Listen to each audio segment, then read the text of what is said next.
Pues el día de hoy vamos a hablar de un tema que me parece que es un tema muy importante y que además integra un tanto algunos de los videos que ya hemos estado comentando, tanto de la parte neuronal como de la parte neurofisiológica, y todo insertado dentro del modelo de la neuropirámide, y que es un tema muy práctico que yo como médico, neurólogo de niños y adolescentes veo de manera continua en la clínica neurológica, y es un padecimiento que es bastante común y que se llama trastorno por déficit en la atención.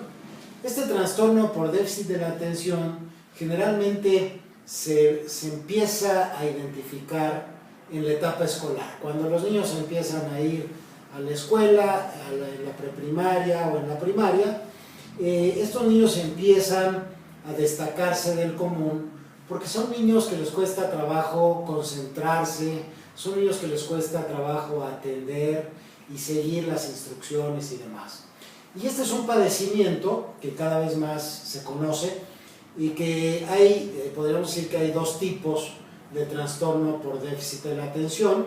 Uno que se acompaña de mucha inquietud, que se llama con hiperactividad, y hay otros niños que no necesariamente son inquietos, pero que sí les cuesta trabajo atender y seguir instrucciones.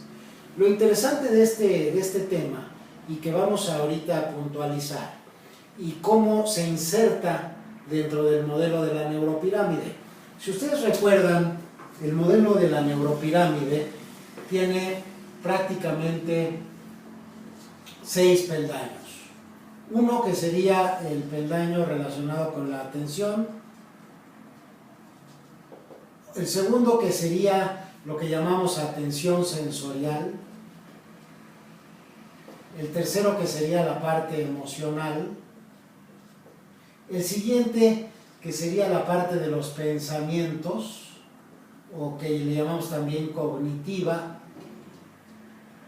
que tiene que ver con el proceso de análisis y con el proceso de síntesis. Luego hay un regulador de la información y luego viene la acción, que en el caso, digamos, del tema del aprendizaje, pues le llamamos aprendizaje. Resulta que el trastorno por déficit de la atención del que estamos hablando es un problema específicamente del primer peldaño. Este es acá donde se da el problema. Como parte del diagnóstico de estos niños, es necesario que estos niños tengan una inteligencia normal o arriba de lo normal. ¿Qué quiere decir esto? Que son niños inteligentes, o sea, la parte cognitiva, la parte de los pensamientos, está perfectamente normal. ¿Qué quiere decir esto? Que hay, por ejemplo, algunos niños y adolescentes que tienen problemas intelectuales, tienen problemas de coeficiente intelectual. Son niños que les cuesta trabajo comprender, son niños que les cuesta trabajo, por ejemplo, rescatar una idea esencial de un texto, les cuesta trabajo hacer matemáticas, cálculo mental. El extremo de estos niños son los niños con deficiencia mental, por ejemplo, los niños que tienen síndrome de Down o tienen, digamos, coeficientes intelectuales bajos, no entran dentro de este diagnóstico, porque en ese caso, en el caso de los niños con síndrome de Down o que tienen deficiencia mental, el problema sería acá, en este peldaño, no acá. Entonces, esto es lo interesante del trastorno por déficit de la atención, que es un problema específico del primer peldaño. ¿Qué quiere decir esto? Si ustedes se acuerdan, cuando hablamos del proceso de atención, el proceso de atención tiene que ver con 3 componentes. 1, estar alertas. 2, filtrar información no relevante. Y 3, dirigir la atención y sostenerla, lo que sería la concentración. De tal manera que el problema que nosotros encontramos en estos niños que tienen trastorno por déficit de la atención es un problema que sucede en partes muy bajas del cerebro. Por ejemplo, si nosotros tenemos aquí, dibujamos un cerebro de lado, ¿verdad? Y aquí estaría la parte frontal, digamos aquí estaría una persona viendo hacia acá.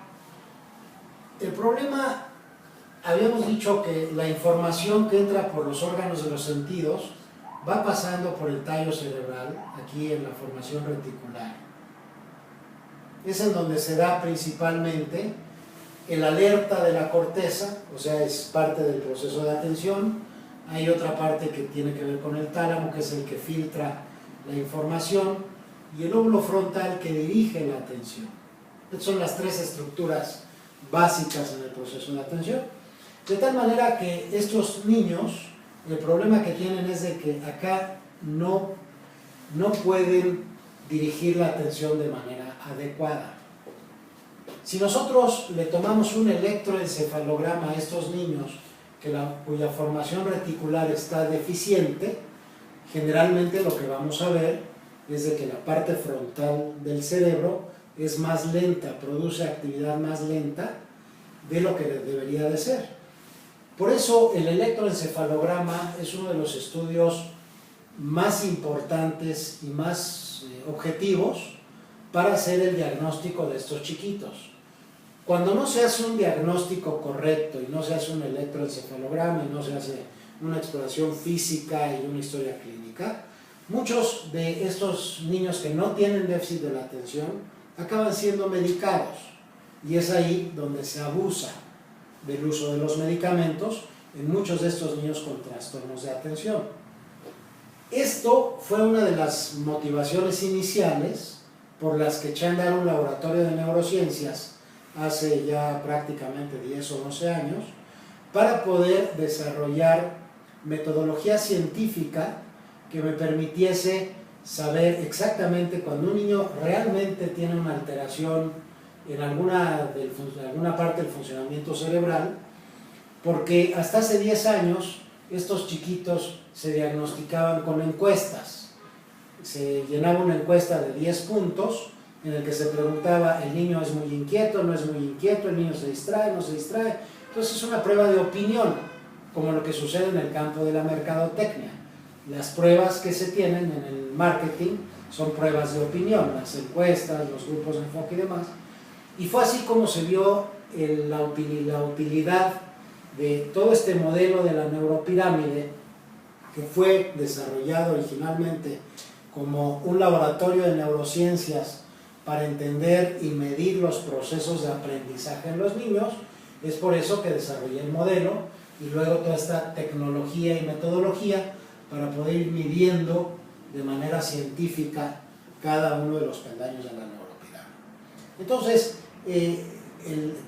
digamos, el trastorno por déficit de la atención es un tipo de enfermedad o de padecimiento que nos ha permitido ejemplificar cómo es importante tener un modelo de referencia para poder establecer exactamente en dónde está el padecimiento, en este caso únicamente en el primer peldaño, y cómo a partir de eso hemos desarrollado, ya conociendo, digamos, los mecanismos fisiopatológicos que llamamos, o los mecanismos cerebrales involucrados en cada uno de los peldaños, y ahora sí, por metodología científica, como es el poner electrodos sobre el cráneo, medir estas oscilaciones electromagnéticas, y luego a través de procesos matemáticos poder saber si esta área del cerebro está funcionando de manera adecuada o no, y es así como ya contamos con herramientas científicas precisas para poder saber cuando un niño con déficit de la atención requiere ser medicado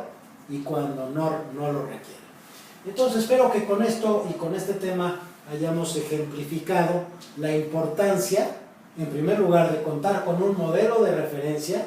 Para hacer ciencia siempre necesitamos un modelo para poderlo someter a pruebas, poder desarrollar metodología de medición científica, y es aquí de donde después ese laboratorio se convierte en el laboratorio de neuromarketing y después pues convertirnos en este laboratorio de neurociencias que tiene la tecnología y estamos desarrollando toda esta metodología que después fue visto que es de importancia y se abre un nuevo campo dentro del área de la mercadotecnia y la publicidad. Espero que esto les haya dado alguna información valiosa y ya nos veremos en los próximos videos.